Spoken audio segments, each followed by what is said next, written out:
की थी तब चेयरमैन बिलावल भुट्टो की क़यादत में पाकिस्तानी वफ़द अमेरिका में था। बैरिस्टर आमिर हसन, भारत ने जो जंग मुसल्लत की, पाकिस्तान ने दंदान शिकन जवाब दिया। सफारती महाज पर भी हमने ये जंग जीत ली। मुज़ाकरात और मौसर सफारतकारी से हमने अपना मौक़िफ़ मनवाया। पाकिस्तानी मौसर सफारतकारी के लिए बिलावल भुट्टो की क़यादत में वफ़द बनाया गया। पाकिस्तान के माजी की दहाइयों में सफारतकारी मौसर नहीं रही, बदकिस्मती से हमारे पास सफारती सतह पर मौसर आवाज़ नहीं रही।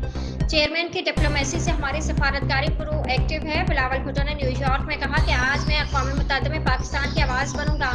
किसी को दहशतगर्दी के बहाने पाकिस्तानी सरहदों की खिलाफवर्जी नहीं करने देंगे। चीन, रूस, अक़वाम मुत्तहिदा के सफरा और कांग्रेसमैन मुलाकातें करके पाकिस्तान का मौक़िफ़ पेश किया। जहर हमेशा रात को हमला करता है, मगर भारत को पाकिस्तान ने बेहतरीन जवाब दे दिया गया। हम एटमी कुव्वत हैं, 70 का पाकिस्तान नहीं। हमारी मुसल्लह अफ़वाज मुसल्लत की गई जंग का जवाब देना जानती है।